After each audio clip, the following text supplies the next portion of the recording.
महर्षि कश्यप ने राजा दक्ष प्रजापति की 17 पुत्रियों से विवाह किया, लेकिन महर्षि को अपनी सभी पत्नियों में से कद्रु और विनता सबसे ज्यादा प्रिय थी। फिर कुछ वर्षों बाद एक दिन महर्षि ने खुश होकर अपनी दोनों प्रिय पत्नियों से उनसे कोई भी एक वर मांगने के लिए कहा। कद्रु ने महर्षि से 1000 पराक्रमी सर्पों की माता बनने का वर मांग लिया, तो विनता ने कद्रु से आपसी मतभेद होने के कारण उससे विपरीत जाकर महर्षि से एक ऐसे पुत्र की कामना की जो कद्रु के सभी पुत्रों का नाश कर सके। फिर महर्षि के वरदान के कुछ वर्षों बाद कद्रु ने 1000 अंडे दिए और फिर बाद में कद्रु सभी महाबलशाली सर्पों की माता बनी, जिसमें प्रमुख रूप से शेष नाग, वासुकी समेत कालिया नाग भी था। और वहीं विनता ने महाबलशाली गरुड़ को जन्म दिया।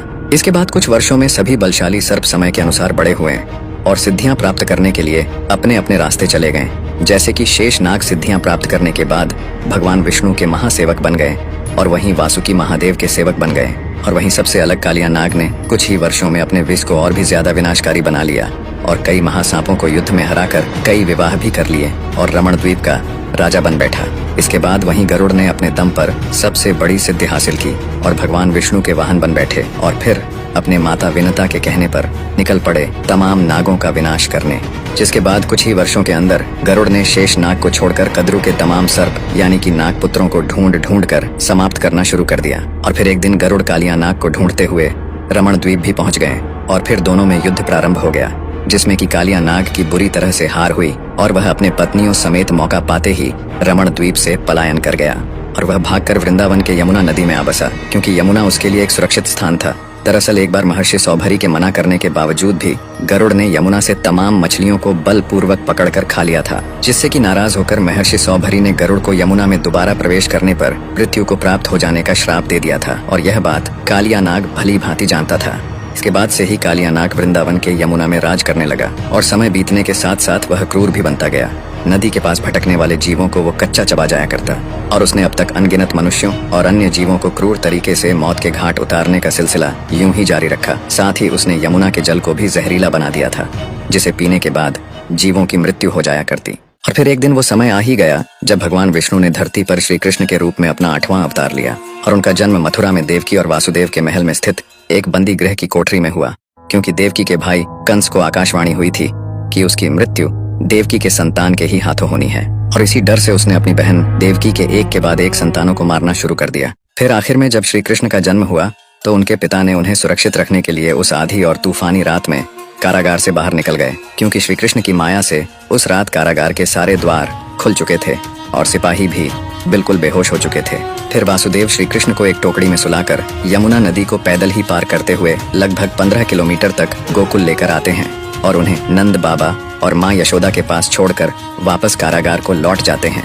दरअसल वासुदेव जब यमुना नदी पार कर रहे थे तो स्वयं शेष नाग उनका रास्ता बनाते जा रहे थे। इसके बाद नंद बाबा और माता यशोदा ने बेहद लाड़ प्यार से श्री कृष्ण का पालन पोषण किया। फिर कुछ वर्षों बाद अपने राज्य में कंस के बढ़ते हुए अत्याचार को देख नंद बाबा और माता यशोदा समेत श्री कृष्ण को लेकर मथुरा को छोड़ वृंदावन आ बसे। श्री कृष्ण बचपन से ही बड़े नटखट स्वभाव के थे। श्री कृष्ण का हर दिन और हर पल शरारत से भरपूर होता था। वह शरारत करते करते कई लीला भी कर देते थे और हर लीला के पीछे उनके कई उद्देश्य भी पूरे हो जाया करते थे। यूं ही शरारत करते और लीला रचते श्री कृष्ण थोड़े बड़े हुए और फिर एक दिन वे अपने मित्रों के साथ गेंद खेलने यमुना के समीप पहुंच गए। फिर कुछ देर बाद खेलते वक्त गेंद यमुना नदी के अंदर चला गया और फिर उनके मित्रों के तमाम मना करने के बावजूद भी गेंद वापस लाने के लिए श्री कृष्ण नदी में कूद पड़े। फिर यमुना नदी के अंदर जाने के बाद श्री कृष्ण ने गेंद को ढूंढना शुरू किया, जिसके कुछ देर बाद अचानक उन्होंने अपने पीछे विशालकाय और भयंकर महासांप कालिया नाग को पाया और कालिया नाग ने उन्हें पानी के अंदर देख बेहद घातक तरीके से हमला करना शुरू कर दिया।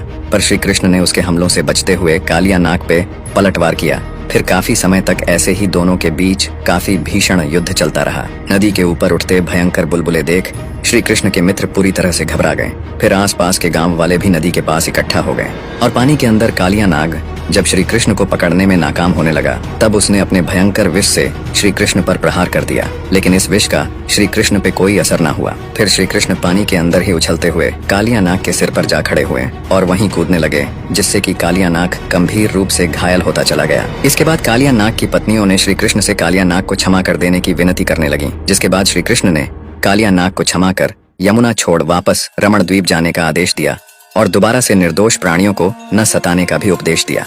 फिर कालिया नाग ने श्री कृष्ण से गरुड़ के अत्याचार की बात कही, जिस पे श्री कृष्ण ने कालिया नाग को ऐसा दोबारा होने पर उसके सिर में छपे उनके पैरों के निशान गरुड़ को दिखाने की सलाह दी।